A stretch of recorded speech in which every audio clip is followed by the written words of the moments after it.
kiganiro cy'uno munsi twashimye kubashikiriza amateka ibikorwa n'ivyaranze abarundi batatu ba mbere barungitswe kwiga ibya gisirikare mu Bubiligi.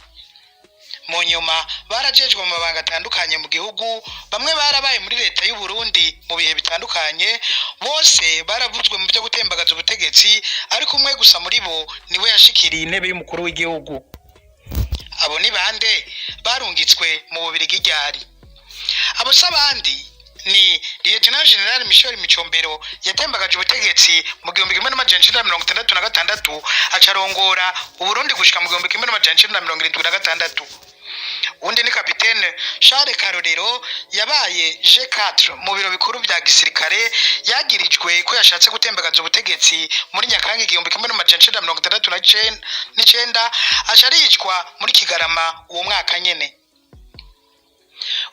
Ugira gatatu ni Major Jerome Ntungumburanye yajejwe amabanga menshi mu gihugu, abo mukuru w'iperereza, icegera c'umukuru w'ibiro bya gisirikare, umushikiranganje ubuserukira Burundi mu makungu. Yagirijwe ko yashatse gutembagaza ubutegetsi mu 1971 acibwa urubanza rwo gupfa, mu nyuma habwa ikigongo c'umukuru w'igihugu ku mbabazi yasabiwe n'abategetsi bakomeye mu isi harimo na Papa Paul wa gatandatu.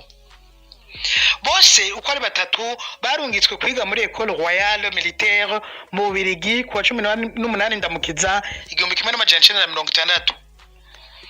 Aho buri ndege bose hamwe bari batanu, abarundi batatu, Michel Micombero, Charles Karorero na Jerome Ntungumburanye, hamwe n'abanyarwanda babiri, Desire Makuza na Fabien Gahimano. Bose bari barangije amashuri yisumbuye kuri Collège Interracial, yavuye yitwa Collège du Saint-Esprit, yari hajya hasigaye yari Campus Kirirubu.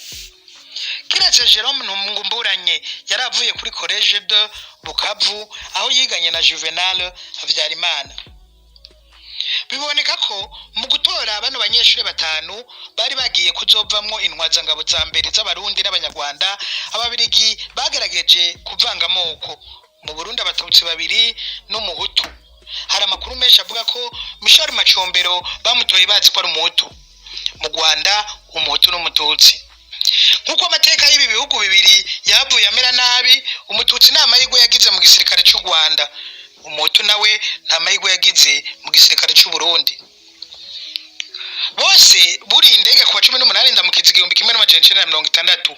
Inyuma y'imyaka ibiri abarundi baragarutse mu 1962 kwitegurira ukwikukira kw'igihugu cyabo. Abanyarwanda bo basubiye iwabo mu 1961. Mu 1964 Jerome Ntungumburanye na Charles Karorero barasubiye mu Bubiligi kubandanya no kurangiza amashuri yabo ya gisirikare na kaminuza. Michel Micombero we yagumye mu Burundi, aho yari amaze kwinjira mu mabanga ahambaye y'igihugu. Mu 1963 Kapitene Micombero yagenywe kuba umunyamabanga wa leta ajejwe kwivuna abansi muri leta ya Pierre Ngendandumwe. Muri Mukakaro 1966 yagenywe kuba umushikirangoma wa mbere ku ngoma ya Ntare wa gatanu Karori Ndizeye. Kwa 28 Munyonyo 1966 yarafashe ubutegetsi agira ko arabugumana imyaka 10. Mu 1967 Kapitene Jerome Ntungumburanye yaragarutse, mu nyuma ahabwa kubicegera c'umukuru w'ibiro bya gisirikare, yararongoye ubushikiranganje, hanyuma yasarukiye Burundi mu bihugu bitari bike.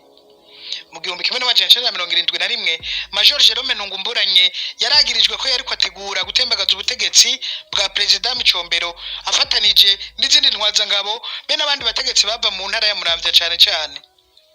Urubanza rwabo ruri mu manza zitangwa kw'akarorero z'akarenganyo mu Burundi.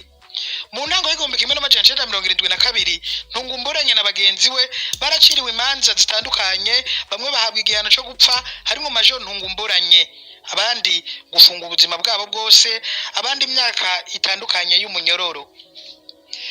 Imana yarakinze abaciriwe ubwo gupfa bararusimba kubera imyiyerekano yo kwiyamiriza ubwo rubanza, be n'abategetsi bahambaye bahagurutse mu isi babasabira imbabazi. Aho haje Republika ya kabiri, Jerome Ntungumburanye yaraserukiye Burundi mu bihugu bitari bike. Imyaka ibiri imbere yaho mu 1970 1969 kapitani Charles Karorero ntiyaronse ayo mahirwe.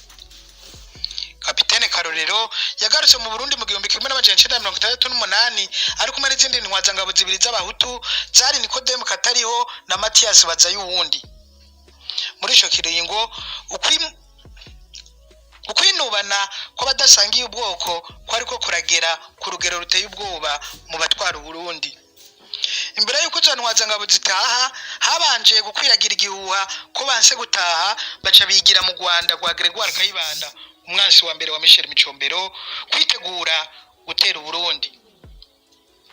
Ariko intumwa yarungitswe mu Bubiligi kubihinyuza yarabonye ko atari byo.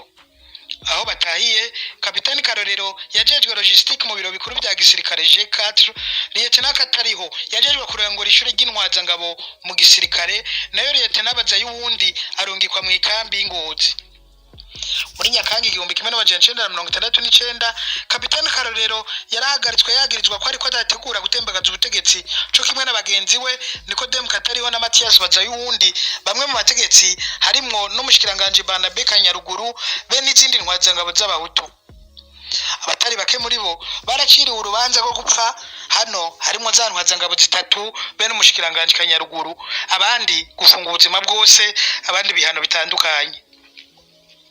Kapitani Charles Karorero yoba yishwe kwa 22 Kigarama 1969. Haba mu 1969 haba mu 1971 abafunzwe barahohotewe bikomeye cyane. Nigutyo za ntwazangabo zitatu zarungika ubwa mbere kwiga mu Bubiligi zavuye zivugwa zose mu byo gutembagaza ubutegetsi, ari kumwe muri bo abari we yicara ku ntebe y'umukuru w'igihugu.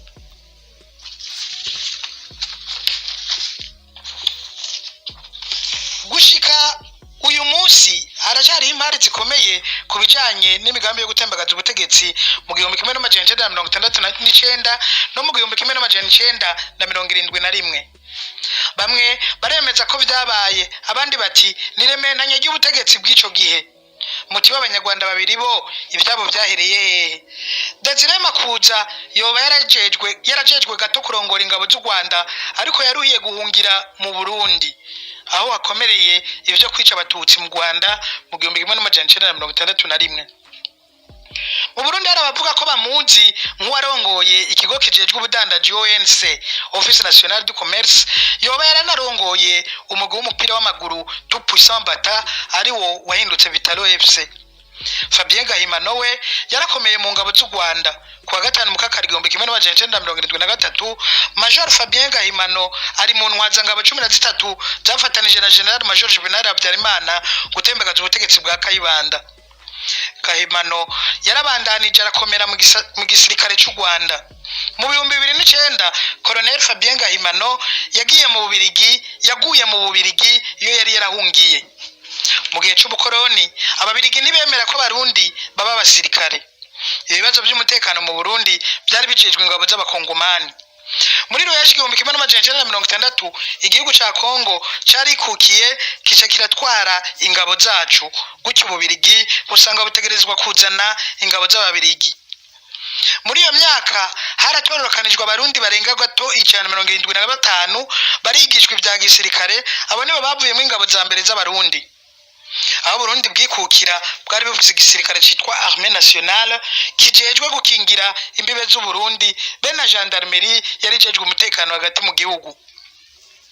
Izo nzego zibiri, igisirikare na gendarmerie, zarabayemwo ukwinubana mu gihe rumwe rwatwagwa n'umututsi urundi rugatwagwa n'umuhutu. Muri Gitugutu 1965 abagendarme bafatanije na bamwe mu basirikare barashatse gutembagaza umwami Mwambutsa na leta ya Leopold Biya.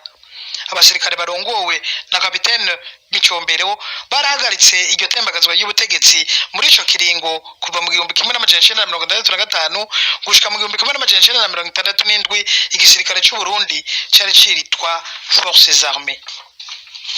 Mu ntumbero yo guhagarika uko kwinubana kwa gendarmerie n'igisirikare, izo nzego zibiri zarafatanijwe kuwa Ndwi Ntwarante 1967 zuba ku rwego rumwe bise Forces Armées du Burundi FAB. iryo zina ryagumyeho gushika aho mu 2004 igisirikare cy'u Burundi FAB cafatanijwe n'imihari yahoze igwanya leta y'u Burundi PMPA maze bubaka Force de Défense Nationale FDN, gendarmerie nayo ifatanywa n'igipolisi PNB. Mu 2017 igisirikare cyarahinduye izina kiba Force de Défense Nationale du Burundi. Aha niho turangirije ikiganiro cy'amateka ibikorwa n'ivyaranze